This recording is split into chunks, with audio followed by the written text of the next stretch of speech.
What are you doing?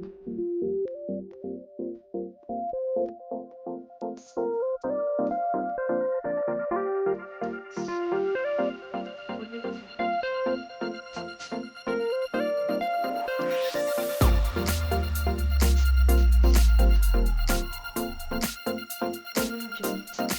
The name of the podcast is Most People Don't, But You Do. We feature people that are exceptional. And Thank you. people that do really great things, not only as a leader of American Osteopathic Association, but then also of a doctor of osteopathic medicine. We are coming live actually from the conference in Arlington, Virginia, and I'm with the president, Dr. Robert Piccinini, President, American Osteopathic Association. Thank you for joining us for a couple minutes.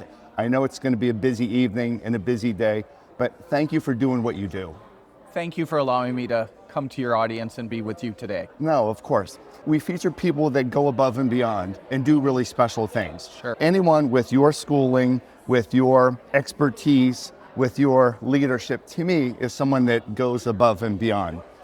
What made you, and you were sharing over 30 years ago, that you started and you earned your degree as a doctor of osteopathic medicine? What made you enter into that field? Wow. Ever since the age of 4, I knew I wanted to be a physician.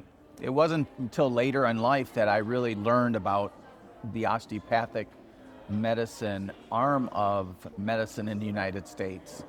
What fit home for me is the attitude of holistic medicine that we have, that it allows you to take a step back.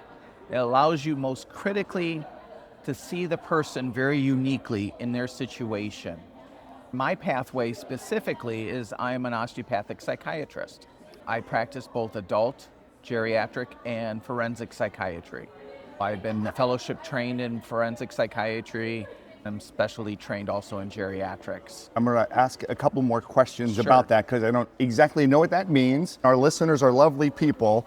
They're smarter than me, but just in case, I want to, before I get into the definition of a couple of things that you just shared, at 4, you said you knew you wanted to become a physician. Did something happen? It did. If it's not too personal, would you mind sharing? Oh, it's personal, but it's a cute story. I just always get a little emotional thinking about it. Yeah. At the age of 4, my brother and sister and mom had gone someplace, I forget where it was, and I was watching my dad do some work, and he ended up cutting his hand. I went on and found the Band-Aids in the house and the bandages, came to him with all that, told him, I'm going to be your doctor. Wow. Bandaged up his hands at 4, and everything's set. Yeah. Now, the funny thing is, this is a story I do remember, but the funny thing is when medical school was getting too rough or some late night studying and hard exams, I'm like, they must have lied to me because they told me I wanted to be a doctor. This is all really rough stuff, and I'm not sure this is cut out for me, but it was, and I persevered. Yeah. What was your father's reaction to, oh my gosh, my little boy is taking care of me? Do you remember? He was just overwhelmed. Yeah. My dad is an immigrant, or was an immigrant. He's passed now. To have a priest in the family and a physician in the family on the Italian. Now, my uncle is a priest, Okay. so that part got taken care of. To have a physician in the family was huge. Yeah, you know. I'm proud. Must have Yes. been super proud. Yeah. But I'm just even thinking back to having a 4-year-old do something for your dad. Like, he must have just been, like you said, overwhelmed. And it reminds me, this is about you, but it reminds me, just as you shared that story, my dad was trying to cut a branch from a tree. We had a little basketball court in the backyard. And he started to fall. And I was probably 10 years old. And I went to catch him. And my dad was 200 pounds and a solid heck of a guy. But I went to catch him. And very symbolic of you took care of your dad. I wanted to catch my dad.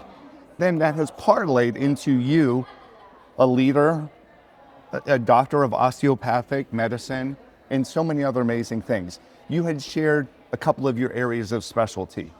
Forensic psychology? Psychiatry.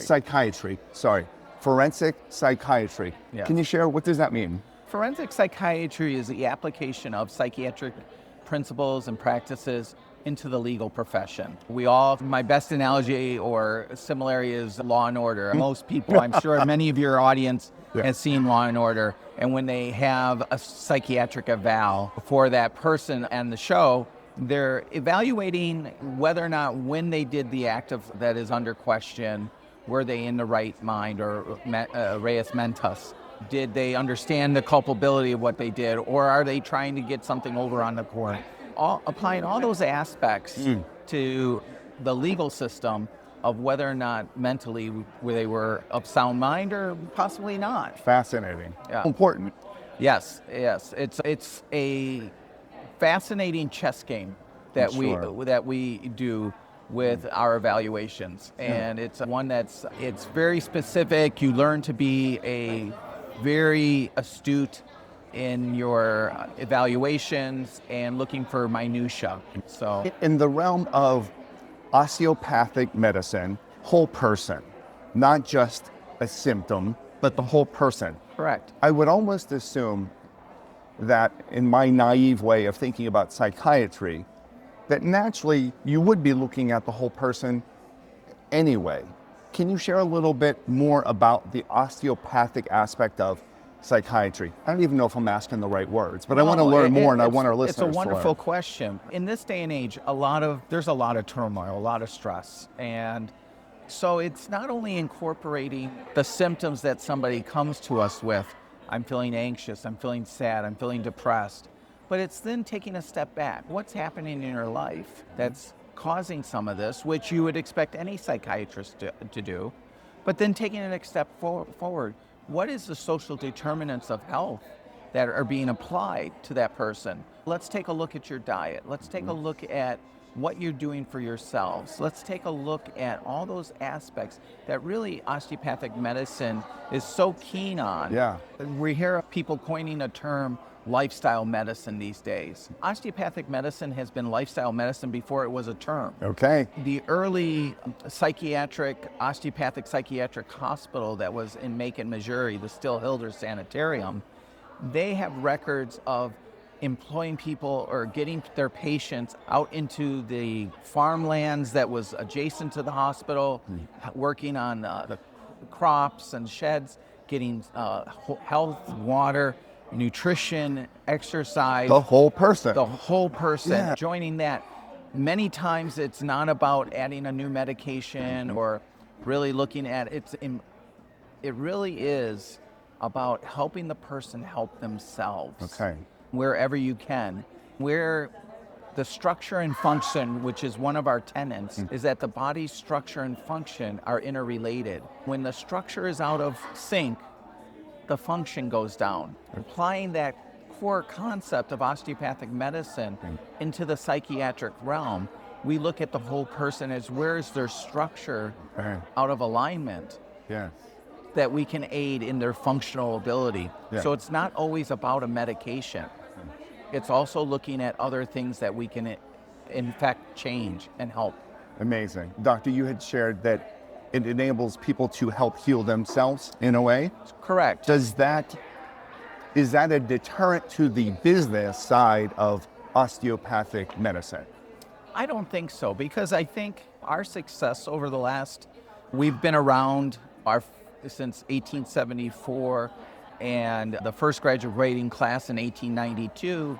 We've been around a while, and yet we've seen a 300% growth in osteopathic medical schools in the last decade. Congratulations. That itself is truly a testament to what we have to offer the United States around the world to our patients.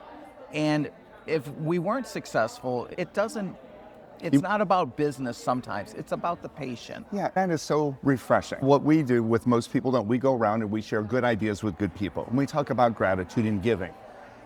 And we talk a lot about how you should treat people as human beings, as individuals, from a service element, from a kindness perspective. Too often, we run across companies that are all about the profitability and not about the people. Luckily, they hire us because we want to direct them to more about the people. If you take care of your people, they're going to take care of your clients, your guests, your travelers, your paying individuals, then they're going to be happy, they're going to come back and they're going to spend more and more money and tell more people about you. Yeah. The element of taking care of the person, I think it's just so critical. Yeah. So critical. There's over 200,000 osteopathic physicians. Is that US or worldwide? There's over 200,000 osteopathic physicians and medical students. And medical students. And that's just US. Wow. And if I can add another thing about Please. taking care of people, I have a lot of patients that sometimes have to leave because their insurance changes and that. But I have more patients that come back as soon as their insurance changes to allow them to come back. Yeah. If osteopathic physicians were just like anybody else, why wouldn't they stay where they were at? Agreed. They seek us out, and that's the beautiful thing. There's help. There's real, honest, authentic help. Correct. Which is unusual. So thank you. Thank you for helping to lead the charge with your association for this. Curious, just those few more questions, if we're okay from a timeline. Please, okay. please. The element of psychiatry, people are opening up to you, as an example. Is it difficult, and congratulations on your practice, is it difficult to separate the elements of what people are talking about, things that might be worrisome in their own mind and in their own heart? Is it difficult to separate so you don't go home thinking, oh my gosh, I'm worried about Bart, I'm worried about Terry, I'm worried about Don? Are you able to separate, I guess? And maybe separate's not the right word. No, I think separate it's not a bad word. I think, first off, that's what the residency and the training is about, to learn how to maybe disconnect. Because when you care about a patient, they're not far from your mind. The important thing is trying to balance your life, that your batteries are charged, so that you can do the best for your patients. I like to think about it is, how do I charge my batteries? For me, it's the simple things. It's not like going skydiving or extreme sports or anything like that. I enjoy, for myself, just putting together a great meal. Relaxing. It's more than just relaxing. Distraction? You know, it's not a distraction. Okay. It's how I'm trying to perfect myself in another way. Wow. Yes. Just as I'm trying to deliver the best care to my patients, I also wanted to deliver the best care to myself. How am I doing that? That may be like when I try to create a new meal. Am I integrating the material that I have, the ingredients? How do I take it to the next level that makes me feel like I've achieved something personally to a point where I'm like, this is great. Amazing, doctor. You're learning. You are pushing yourself to continue to learn. And the element in which you're pushing yourself to learn, it's making you a better human being. Total person. We use this statement of, it's easy to be, but it's better to become. And a lot of our guests that are on the show like this are people that are not satisfied with just being. I've done this. I do this for work. It's easy to remain there. It's not easy to learn. It's not easy to continue to grow. It's not easy to lead an entire association of 30,000 plus members in a field that has over 200,000 in the United States. It is not easy. What drives you? The key thing that drives me is doing what's right. Hey, water for you, actually. Oh, thank you. This is yours, yeah. Thank Terry. Thank you, Terry. What drives me in leading the profession is understanding that if, this, I guess it's a statement you've heard probably many times, if not me, then who? But being more humble, because I'm lucky. I am the first psychiatrist ever in our association to be president. Wow. To me, that comes with both immense honor and immense responsibility, because I need to leave it better for the next generation, but I also need to incorporate my special gifts that I've gotten as being a psychiatrist and being able to evaluate the landscape, say, what have we not looked at? What should we be looking at? Where do we go from there? But ultimately, it's about respecting and understanding the struggles my family, my parents, went to as immigrants to be where they're at, where they got me to. Every time I do something, I'm really honoring them and their legacy. Yeah, it's so amazing. I'm sorry that your father had passed. May I ask, is your mother living? She unfortunately preceded him in passing. Were they able to see you as a leader? Were they able to see you as a doctor of osteopathic medicine? Were they able to see you finish medical school? They were able to see me finish medical school, but unfortunately they weren't able to see me take leadership roles. Understood. But guess what? They see you. They know. Yeah, They know. They do. Actually, my father was truly a leader. I think one of my biggest early mentors was my dad, in the sense that he came over with really almost nothing and started a business, but then went back and brought helped sponsor More people. from his country over, and was recognized for that. He was always giving back to the community that gave him so much. The osteopathic profession has given me so much to be proud of. Yeah, of course. This is my way of giving back. Fantastic. Yeah, it's the legacy. It's honoring your parents. Your dad set a great example for giving and caring and bringing people with him. That is exactly what you're doing. Again, you're looking at the total person, which is so incredible. For our listeners, here I know, and I'm going to get ready to speak, and again, thank you for that honor to allow me to be able to present. We're going to be talking about truly doing what most people don't do, and you have given me some amazing ideas. What would you want our listeners to understand about osteopathic medicine? In addition to you're treating the whole person, what else would you want them to learn, even look for, if this resonates with them, as you just simply and brilliantly described? I think for those of your listeners that already have an osteopathic physician, they won the lottery. They have somebody who is probably out there thinking about their whole lifestyle and how can they improve, not just through medications, but how else can they improve their lives. I think to those listeners who may not have an osteopathic physician, they just need to dig a little deeper, because we are in every state in the country. We're out there, we're in every specialty there is. And I think once you get exposed to osteopathic medicine and that subtle philosophy we just do, I think they would be very happy to engage in that treatment partnership between an osteopathic physician and them as their patient. They're going to then come back again and again, and they're going to tell their family and friends, look, this is the osteopathic physician that I'm seeing.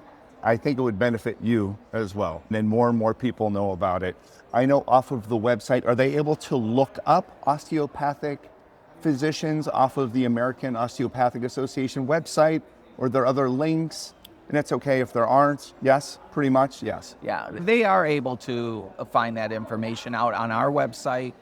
Also, I would encourage any of them, because obviously a lot of they need to go through their provider insurance, and on their provider insurance website, looking for a DO or a doctor of osteopathic medicine is a way to do it, working within their insurance profile. If there's not somebody on their insurance profile that's a DO, call their insurance and say, why not? Fantastic. Yes. I know there's some great advocacy going on tomorrow in Washington, D.C. on the Hill to be able to let people know that these are the things that are important to the osteopathic industry.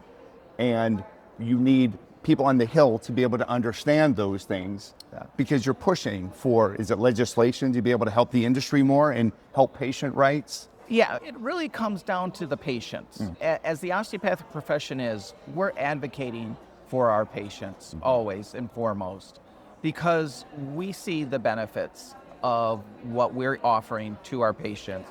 And we also are content experts, and we can help legislate for the benefits, because it's really we're not asking for more money for us, we're asking for better care and better exposure for our patients.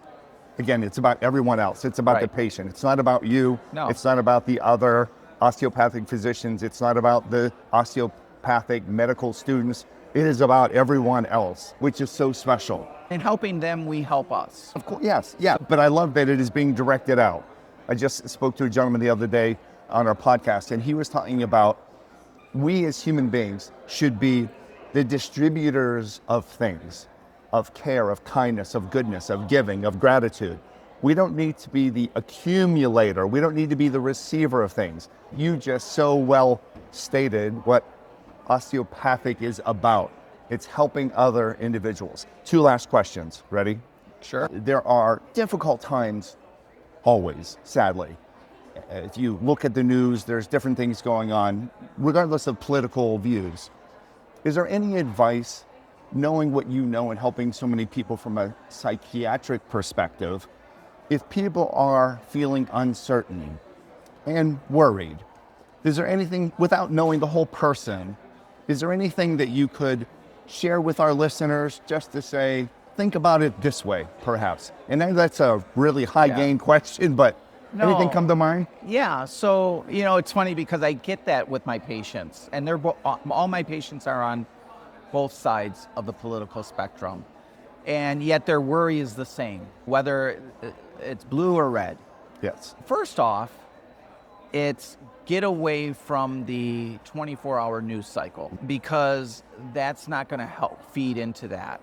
Look at more of your local news, see what's happening around your community. Right. And a lot of times, a lot of angst come from feelings of being powerless.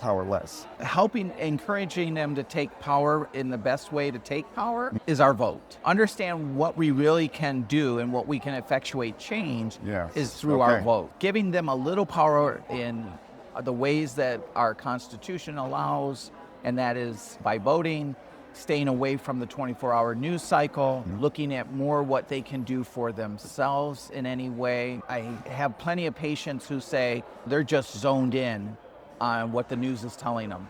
When there's a commercial on that television or a commercial on the radio, maybe go walk around, go up and down your stairs, try to do something for yourself. Try to get out of that rabbit hole. Yes. It is so important. I almost thought you were going to say, watch the commercial.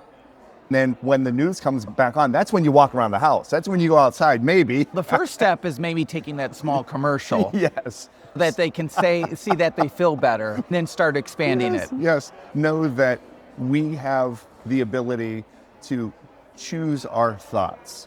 On stage, I'm going to share a couple of things that I think you're really going to enjoy, and I think it will make people feel a little bit better.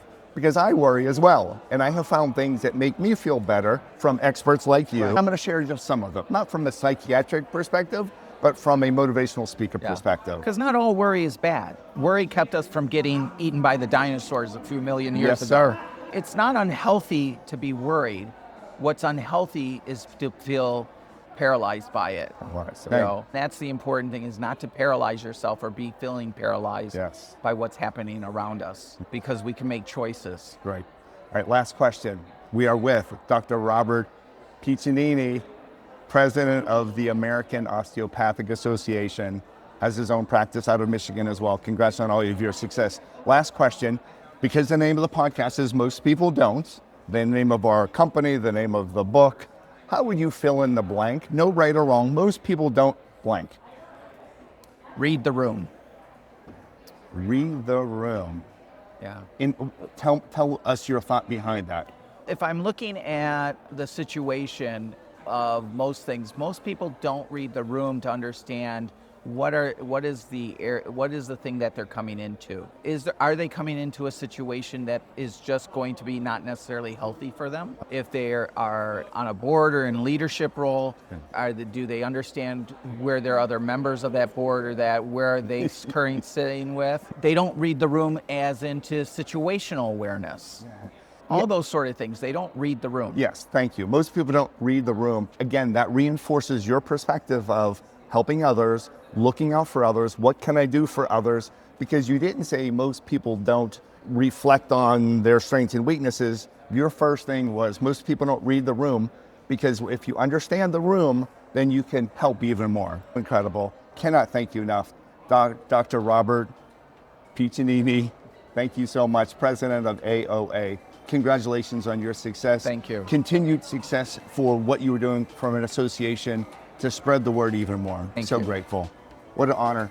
Thank you, sir. Thank you. Looking Yes. forward to hearing you talk. Oh, it should be fun. Now I'm even more nervous. I have something for you as well. Oh, thank you. I know we're still recording, which is fine.